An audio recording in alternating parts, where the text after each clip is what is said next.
خدایا تو را گواه میگیرم که من این کوه را دوست دارم. خوشا به حالت ای احد. رسول الله صلی الله علیه و سلم تو را دوست داشت، تو هم رسول الله صلی الله علیه و سلم را دوست داشتی. ای کاش می توانستم تو را در آغوش گیرم، همانطور که رسول الله صلی الله علیه و سلم را پس از آن غزوه تاریخ ساز در آغوش گرفتی.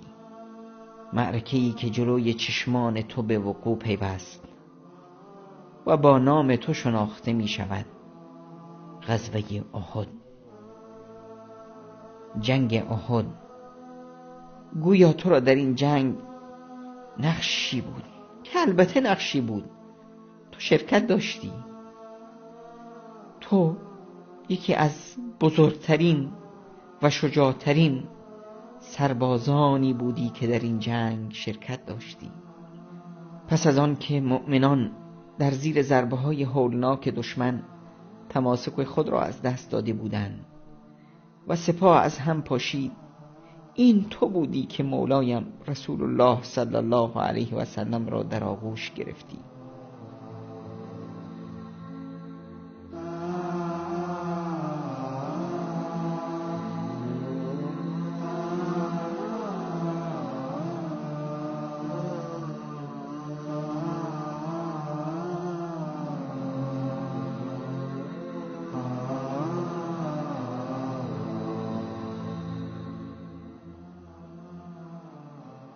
احد جان، به خاطر داری آن روزی که رسول الله صلی الله علیه و سلم به همراه ابوبکر و عمر و عثمان بر تو بالا شدند؟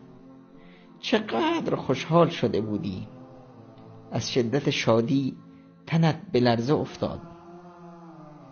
معلم بشریت دلسوزانه پایش را بر تو کوبیده فرمودند آرام بگیر احد، بر تو پیامبری است و صدیقی و 2 شهید.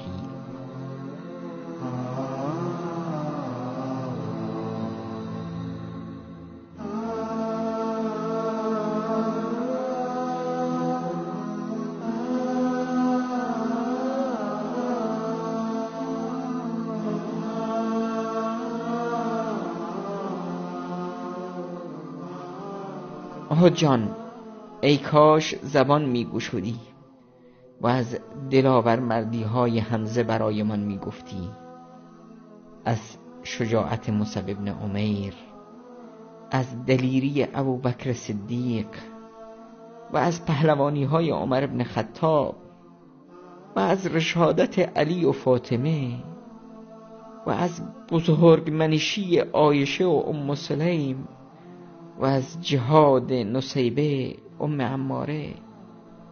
ای کاش می توانستم صدایت را بشنوم، ای کاش.